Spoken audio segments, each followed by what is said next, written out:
Hi viewers. இன்னைக்கு ஜூலை 2 சிறகடிக்க ஆசை serial என்னாச்சுன்னு சொல்லி பார்க்கலாம்க்கு முன்னாடி சேனல் சப்ஸ்கிரைப் பண்ணாதவங்க மறக்காம சப்ஸ்கிரைப் பண்ணுங்க.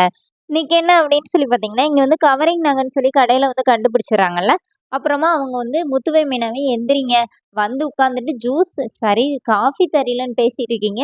நான் கவரிங் நகைய தந்துட்டு தங்க நகைய பார்க்கலாம் வாங்க பார்க்கலாம்னு நினைக்கிறீங்களான்னோனே, இப்போ முத்து பயங்கரமா டென்ஷன் ஆகி, நீங்க தான் ஏதோ மாத்தியிருக்கிறீங்க. போலீஸ கூப்பிடுங்க அப்படின்னு சொல்றாரு. அதுக்குள்ள மீனா வந்து சமாதானப்படுத்துறாங்க. ஏங்க எங்கேயோ தப்பு நடந்திருக்கு. கொஞ்சம் பொறுமையா இருங்க அப்படின்னு. அதுக்குள்ள கடை ஓனர் வந்துர்றாரு. வந்து மீனாவுக்கு வந்து அவர தெரியறனால என்னம்மா ஆச்சு அப்படின்னு சொல்லி கேட்கிறாரு. அப்புறமா மீனா சொன்னோனே, நகை எங்கேயோ தப்பா மாறி இருக்குமா? இப்படி மாத்த வர்றதுக்கு முன்னாடி செக் பண்ணிட்டு கொண்டு வர மாட்டீங்களா? வேற கடையா இருந்தா போலீஸ்ல புடிச்சு குடுத்துருப்பாங்க.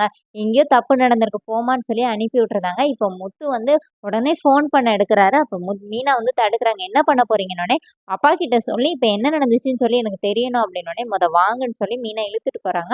ஒரு இடத்துல நிப்பாட்டிட்டு, "நீ வீட்டுக்கு போ நான் வரேன்னோனே." மீனா கேட்குறாங்க, "நீங்க எங்க போறீங்கன்னோனே?" "வீட்ல இந்த மாரி விஷயத்தெல்லாம் மனோஜ் தான் செய்வான். அம்மாவோட சப்போர்ட்ல கூட அவன் இந்த மாரி செஞ்சிருப்பான். அவன போய் 4 மிதி மிதிச்சேன்னா எல்லா உண்மையும் வெளியில வந்துரும்னோனே." மீனா வந்து தடுக்குறாங்க. எங்க பாட்டியோட பிறந்த நாளைக்கு வீட்ல எல்லாருமே ரொம்ப சந்தோஷமா இருக்காங்க. மாமா வேற இதா இருக்காங்க. நீங்க தயவு செஞ்சு 2 நாளைக்கு இத பத்தி பேசாதீங்கன்னோனே, இப்போ முத்து என்ன சொல்றாருன்னா, "நான் 2 நாளைக்கு தான் அமைதியா இருப்பேன். பாட்டி கிளம்புன அடுத்த நிமிஷம் நான் வந்து இத பத்தி கேட்டு தான் செய்வேன்னோனே, அப்ப நீங்க கேட்டுக்கோங்க. இப்போதைக்கு அமைதியா இருங்கன்னு சொல்லி மீனா வந்து அப்படி சொல்லிர்றாங்க. இப்போ முத்துவும் சரின்னு சொல்லிட்டு மீனா வந்து சத்தியம் பண்ணி கேட்குறாங்க. நான் என்னாலலாம் சத்தியத்தெல்லாம் காப்பாத்த முடியாதுன்னு சொன்னோனே, இப்போ மீனா எடுத்து அவங்க தலையில கை வச்சு, "என் மேல சத்தியம் நீங்க எதுவும் பண்ணக்கூடாதுன்னோனே."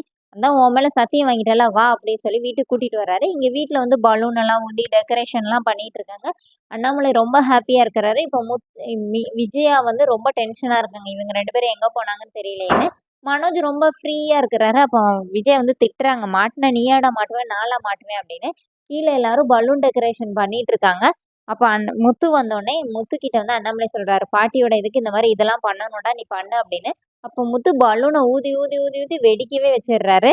அப்போனே மீனா வந்து வெடிக்காம ஊதுங்கன்னோனே, "அதான் நீ வெடிக்காம வெடிக்க விடாம பண்ணிட்டல்ல" அப்படின்னு சொல்லிட்டு முத்து வேற டென்ஷனா கத்துறாரு. அப்புறமா அண்ணாமலை என்னடா அப்படின்னு சொல்லிட்டு எல்லாருமே அவங்க வேலைய இது பண்றாங்க. இப்போ பாட்டிக்கு எல்லாரும் ஒவ்வொரு கிஃப்ட் குடுக்கணும்னு பேசிக்கிறாங்க. அப்ப அண்ணாமலை என்ன சொல்றாருன்னா, "நீங்க எதனாச்சும் வாங்கிட்டு வந்திருப்பீங்க. எனக்கே சர்ப்ரைஸா?" அப்படின்னு முத்துக்கிட்டயும், மீனாகிட்டயும் பேசிட்டு, அண்ணாமலை ரொம்ப சந்தோஷத்துல போறாரு. பாவம் முத்து, மீனாவும் என்ன சொல்றதுன்னே தெரியாம நின்னுட்டு இருக்காங்க. இப்போ ஸ்ருதி வந்து அவங்க பாட்டிக்கு வந்து மொபைல் வாங்கி குடுக்கலாம் அப்படின்னு சொல்றாங்க. ரவி வந்து பாட்டிக்கு சுகர் இருக்கனால, சுகர் இல்லாம கேக் செய்யலான்னு பிளான் பண்றாங்க. இங்க மனோஜும், ரோஹிணியும் வந்து பாட்டிக்கு வந்து எதனாச்சும் செய்யணும்னு சொல்லிட்டு சாரி எடுத்து குடுக்கலான்னு நெனைக்கிறாங்க. அதுவும் இல்லாம இடையில கிரிஷ் வேற ஃபோன் பண்ணி ரோகிணி கிட்ட பேசுறான். அப்போ வந்து மனோஜ் வராரு. அவங்க எப்பவும் மாரி சமாளிச்சுடுறாங்க. ஆளாளுக்கு ஒவ்வொரு பிளான்ல இருக்காங்க. அதோட என்னோட எபிசோட் எண்ட் பண்ணிட்டாங்க. நாளைக்கு என்ன அப்டின்னா, பாட்டி வந்துடுறாங்க. பாட்டி வந்தோனே அண்ணாமலை வந்து சொல்றாரு, "இந்த மாரி உன் பேரன்கள்லாம் உனக்கு ஒவ்வொரு கிஃப்ட் குடுக்க ரெடியா இருக்காங்க" அப்டின்னோனே, "எனக்கு தான் தெரியுமே என் பேரன்களெல்லாம் பத்தி. ஆனா நான் ஒரு ஐடியாவோடயும் வந்திருக்கிறேன். எனக்கு மனசுக்கு பிடிச்ச கிஃப்ட் யார் குடுக்குறாங்களோ, அவங்களுக்கு நான் வந்து ஒரு கிஃப்ட் வச்சிருக்கேன். அத குடுப்பேன்" அப்படிங்கிற மாரி பாட்டி சொல்றாங்க. அதோட என்னோட எபிசோட் எண்ட் பண்ணியிருக்காங்க. தேங்க்